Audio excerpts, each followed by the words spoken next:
3.5 కోట్ల నుండి 5.5 కోట్ల బడ్జెట్ లో ప్రీమియం విల్లాస్ లో centralised AC with fresh air infusion అందిస్తుంది జనప్రియ అప్స్కేల్ ఎలీసియం.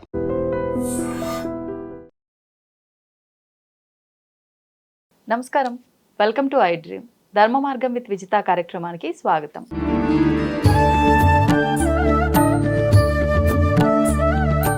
నమస్తే మా.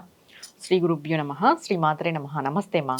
ఇప్పుడు సాధారణంగా ఒక్కొక్క పండగ ఏదైనా వచ్చిందంటే ఆ ఒక్క రోజు 2 రోజులు 3 రోజులు, కానీ శ్రావణ మాసం వస్తే ఈ వారం ఆ వారం అని లేదు, మొత్తం పూజలు చేస్తూనే ఉంటాం. విశేషంగా మంగళవారాలు తీసుకుంటే కొంతమందికి మంగళగౌరి వ్రతం విధానం చేసుకునే అలవాటు ఉంటుంది, కానీ కొంతమందికి ఉండదు. అది చేసుకోవాలన్న ఆలోచన కూడా ఇదంతా మేము చేయలేము, బిజీగా ఉన్నాం అనుకుంటూ ఉంటారు. అలాంటి వాళ్ళు నార్మల్గా పూజా విధానం చేసుకోవాలి మంగళవారాలు అంటే ఏం చేయొచ్చు? మంగళగౌరి వ్రతం చేయలేని వాళ్ళు ఏం చేయాలి? మంగళగౌరి వ్రతం చేయలేని వాళ్ళు శ్రావణ మాసంలో ప్రతి మంగళవారం కూడా ఈ పూజ అనేది చేయొచ్చు. ఏది అంటే అర్ధనారీశ్వర పూజ అంటారు.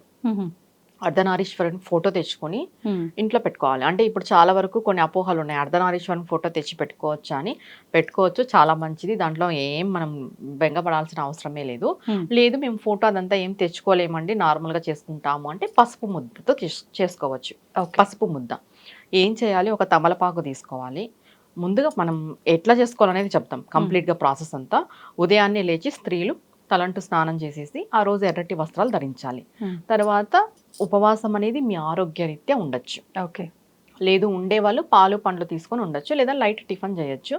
ఇది ఉదయం చేయాలా సాయంత్రం చేయాలా అంటే మీరు ఏ వారం అయితే ఏ విధంగా చేస్తారో ఆ విధంగానే చేయాలి. అంటే ఉదయం చేస్తే ఉదయమే, సాయంత్రం చేస్తే సాయంత్రం. ఇది 2 పూటలా చేసుకోవచ్చు, ప్రాబ్లం లేదు. ఏ పూట అయినా చేసుకోవచ్చు. ఉదయమే చేయాలని అయితే ఏం లేదు, ఈవినింగ్ కూడా చేసుకోవచ్చు, ఇబ్బంది ఏం లేదు.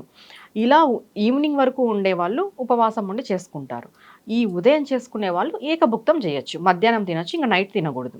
ఎందుకంటే ఎలానో ఈ మార్నింగ్ పూజ అయిపోయి ఉంటుంది కాబట్టి మధ్యాహ్నం తినొచ్చు. ఈవినింగ్ చేసుకునే వాళ్ళు పూర్తిగా ఉపవాసం ఉండాలి. ఎర్రటి వస్త్రాలు ధరించాలి, ఎర్రటి పుష్పాలు వాడాలి పూజకి. తర్వాత సుగంధం ద్రవ్యాలు అంటే ఈ జవ్వాది, ఈ శాండిల్కి సంబంధించిన ఇవి వాడచ్చు. ఇంకా లేదు అంటే పరిమళమైన పుష్పాలు, మనకి మల్లెలు, జాజులు ఇవన్నీ ఉన్నాయి కదా, ఇవి కూడా ఉపయోగించవచ్చు. అసలు నార్మల్గా గృహస్థులు ఎలా చేసుకోవాలి వ్రతం కాకోకున్నట్టు అని అంటే, ఈ తమలపాకు ఒకటి తీసుకొని దాంట్లో ఎర్రటి అక్షంతలు వేయాలి కొన్ని. దానిపైన కొబ్బరి గిన్నె పెట్టుకోవాలి, చిన్నది, హాఫ్ ఎండు కొబ్బరి పెట్టి దాంట్లో పసుపు గౌరమ్మని చేసి పెట్టుకోవాలి. పసుపు గౌరమ్మని చేసి పెట్టుకొని గౌరీదేవిని ఆవాహన చేయాలి. ఓకే. అంటే మంగళవారం రోజు ఈ మంగళగౌరి వ్రతం చేయలేని వాళ్ళు గౌరీదేవి అంటే పార్వతీదేవి, లేదు మీరు పార్వతీ సమేత పరమేశ్వరుని కూడా ఆవాహన చేసుకోవచ్చు, ఇబ్బంది ఏం లేదు. ఇద్దరిని ఆవాహన చేసుకొని అర్ధనారీశ్వర స్తోత్రం పఠించాలి. ఓకే. అర్ధనారీశ్వర స్తోత్రం పఠించాలి. తరువాత మంగళగౌరి అష్టోత్రం చేసుకోవాలి. మంగళగౌరి వ్రతాలు ఇవన్నీ చేసుకోలేమమ్మా అంటే ఫస్ట్ మంగళగౌరి అష్టోత్రం చేసుకున్న తర్వాత అర్ధనారీశ్వర స్తోత్రం చేసుకొని అమ్మవారికి తీపి పదార్థం సమర్పించాలి. ఇంకొకటి, దీంట్లో చాలా నియమాలు ఉన్నాయి మా. పులుపు తినకూడదని కొంతమంది అంటారు. అంటే వ్రతం చేసే వాళ్ళకి ఇవన్నీ వర్తిస్తాయి. మేము వ్రతంగా చేయమండి, పూజగా చేసుకుంటాము అని అంటే అర్ధనారీశ్వర స్తోత్రము, మంగళగౌరి యొక్క అష్టోత్రము, వీటిని చేసుకొని ఒక 5 తాంబూలాలు అమ్మవారి దగ్గర పెట్టుకొని, ఒక తాంబూలం అమ్మవారికి, ఒక తాంబూలం మీకి, 3 తాంబూలాలు వచ్చిన ముత్తైదులకి 3 మందికైనా పిలిచివ్వచ్చు. లేదమ్మా మాకు అవైలబిలిటీ లేదు అని అంటే అమ్మవారికి మీకి మీరు తీసుకోవచ్చు, ఇబ్బంది ఏం లేదు. ఇంకొకటి, ఈ మంగళవారాలు అనేది చలివిడి కూడా చేసి పెట్టుకోవచ్చు నైవేద్యంగా. చలివిడి చేసి పెట్టుకోవచ్చు, పాల పదార్థాలు, తీపి పదార్థాలు చేసి పెట్టుకోవచ్చు, పానకం, వడపప్పు పెట్టుకోవచ్చు. ఇవన్నీ కూడా ఈ విధంగా మనము ఈ శ్రావణ మాస మంగళవారాలు అనేది పాటించుకోవచ్చు. ఏ మంగళవారం అయితే మీరు ఉదయం చేస్తున్నారంటే ప్రతి మంగళవారం ఉదయమే చేసుకోండి, లేదు సాయంత్రం చేశారంటే సాయంత్రమే చేసుకోండి. ఓకే. ఇంకొకటి ఏంటంటే ఈ మంగళవారము ఈ స్తోత్రము, ఇంకొక మంగళవారం ఇంకొక స్తోత్రం, అలా యాడ్ ఆన్ చేసుకోవద్దు. మీరు మొదటి రోజు ఇప్పుడు నేను చెప్పాను కదా, మంగళగౌరి అష్టోత్రము, అర్ధనారీశ్వర స్తోత్రం, మీరు ఇంకొకటి ఏదైనా స్తోత్రం తీసుకున్నారో అనుకుందాం, అది కూడా దీంట్లో యాడ్ ఆన్ చేసుకొని చదువుకోండి.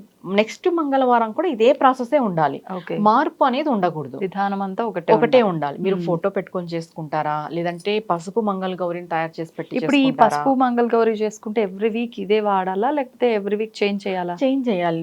వీక్ అది ఉండదు కదమ్మా. కొంతమంది అదే ఉంచాలి ఆహా, అంటారు. లేదు, ఉండదు. Okay. కంపల్సరీ చేంజ్ చేసుకోవాల్సిందే. అది నెక్స్ట్ డే మీరు ముఖానికి కూడా పూసుకోవచ్చు, ఏం ఇబ్బంది ఏం లేదు. లేదు మాకు అట్లా నచ్చదు అనేవాళ్ళు ఏదైనా చెట్లో కూడా వాటర్లో కలిపి వేసేయచ్చు. అది మీ అభిప్రాయం, మీ నమ్మకం అంతే. Okay. నెక్స్ట్ మంగళవారానికి ఇంకొక కొత్త మంగళ గౌరిని చేసుకోవాలి పసుపు ముద్దగా Hmm. చేసుకొని మనం ఆవిడకి అన్ని పూలు, తాంబూలము, రవిక, గాజులు ఇవన్నీ సమర్పించాలి. ప్రతి వారము కూడా తాంబూలం అనేది సమర్పించాలి. Mhm. ప్రతి వారము కూడా నైవేద్యము ఉంటుంది, పానకము, వడపప్పు, తీపి పదార్థాలు లేదా చలివిడి ఇలా చేసుకోవచ్చు. ఇంకోటి ఈ మంగళవారము మంగళ గౌరీదేవికి చేసుకోవడం ద్వారా ఏమి మనకు ఉపయోగము, మనకి ఫలితం ఏమి అంటే మనం సౌభాగ్యంగా ఉంటాం. వ్రతం చేసుకోకపోయినా కూడా ఇంత మాత్రం పూజ చేసుకున్నా కూడా మీ భర్తలకి ఏదైనా ప్రాణగండాలు ఉన్నా లేదా ఆరోగ్య సమస్యలు ఉన్నా కూడా అవి పూర్తిగా మిమ్మల్ని బాధించుకోకున్నట్టు కొంత మేరకు తగ్గుముఖం పడతాయి. Okay. మీరు సౌభాగ్యంగా ఉంటారు, మీ ఇంటిల్లి పాది కూడా ఆరోగ్యంగా ఉంటారు. ఇంకొకటి గౌరీదేవి యొక్క కృపా కటాక్షం ఉంటుంది. ఆవిడ యొక్క కృపా కటాక్షం ఉంది అంటే ఏ స్త్రీ పైన కూడా ఆ స్త్రీ ఎంత ముందుకెళ్తుంది అంటే, మీరు జాబ్ పర్పస్ ఉన్నా, మీ ఏదైనా ఫీల్డ్లో ఉన్నా, లేదా మీరు ఒక గృహిణిగా ఉన్నా కూడా అన్నీ కూడా ఆవిడకి అనుకూలత అనేది లభిస్తుంది అనమాట. ఈ మంగళ గౌరి వ్రతం చేసుకోవడం ద్వారా వివాహం కానీ అమ్మాయిలు కూడా ఇది పూజా విధానం చేసుకోవచ్చు. మంచి వరుడు లభిస్తాడు. వివాహం కాని అమ్మాయిలు కూడా ఈ మంగళవారాలు పాటించుకోవడం ద్వారా, నేను చెప్పిన విధి విధానంతో పూజ చేసుకోవడం ద్వారా చేసుకుంటే మంచి వరుడు లభిస్తారు. సంకల్పం ఒకటే. ఇప్పుడు వివాహం కాని అమ్మాయిలు చేసుకుంటున్నారంటే మీరు వివాహం కోసం చేసుకుంటే వివాహం సంకల్పం పెట్టుకోండి. మీరు మొదటి మంగళవారమే సంకల్పం పెట్టేసేయండి, మేము శ్రావణ మంగళవారాలు ఈ విధంగా చేసుకుంటామని ఒకటే సంకల్పమే ఉండాలి. మళ్ళీ వారానికి ఒక సంకల్పం ఉండకూడదు. అంటే ఈ వారంకి ఈ సంకల్పం, నెక్స్ట్ వారానికి నెక్స్ట్ సంకల్పం అలా ఉండకూడదు. శ్రావణ మాసంలో ఎన్ని మంగళవారాలు అయితే మీరు చేసుకోగలరో అన్ని మంగళవారాలకి గాను ఒకటే సంకల్పమే. వివాహం అయితే వివాహం, సంతానం అయితే సంతానం. మంగళ గౌరీదేవి సంతానాన్ని కూడా ప్రసాదిస్తుంది. మీరు ఆర్థికంగా ఇబ్బందుల్లో ఉంటే ఆర్థిక పరిస్థితులు చెప్పండి. లేదు మీ ఇంట్లో ఎవరికైనా ఆరోగ్యం బాగాలేదు, మీ భర్తకి ఏమైనా గండాలు ఉన్నాయి, మీ భర్తకి గ్రోత్ లేదు అని అంటే మీ భర్త పైన సంకల్పం పెట్టి మీరు చేయండి. ఎందుకంటే ఆవిడ సౌభాగ్య తత్వాన్ని మనకి ప్రసాదిస్తుంది మంగళ గౌరీదేవి. ఆవిడ మనం సేవించడం ద్వారా, పూజించడం ద్వారా మనకి చాలా చాలా మంచి ఫలితం ఉంటుంది. ఆ పార్వతీ పరమేశ్వరుడు యొక్క అనుగ్రహం కూడా చాలా ఉంటుంది. పార్వతీదేవినే గౌరీదేవి, వాళ్ళిద్దరికి ఏం భేదం లేదు. పార్వతీదేవి వేరు కాదు, గౌరీదేవి వేరు కాదు. సాక్షాత్తు మనం అమ్మవారి యొక్క పాదాలకు సేవ చేసుకున్నట్టే ఇలా మంగళవారాలు పూజ చేసుకోవడం ద్వారా. ధన్యవాదాలు. నమస్తే అమ్మా. And for more videos, Please subscribe to iDream. Please subscribe to iDream. Please subscribe iDream. And please subscribe to iDream. For more videos, subscribe to iDream. please like, share and subscribe to the channel. Congratulations, iDream. Subscribe to iDream. Subscribe to iDream. So subscribe to iDream Media. iDream team andarki huge congratulations. Please subscribe iDream Media. Please subscribe to iDream. Subscribe iDream. Please subscribe to iDream. iDream అంటే నా కళల ఛానల్ను subscribe చేసుకున్న నోరు తిరుగుతలేదు, మీరైతే గంట గుర్తు కొట్టండి. For more such videos, please subscribe to iDream. Subscribe to iDream. Please subscribe to iDream. Please subscribe iDream Media. Please do subscribe to iDream. Please subscribe to iDream Media. For best entertainment and information, please subscribe iDream. And don't forget to subscribe to iDream.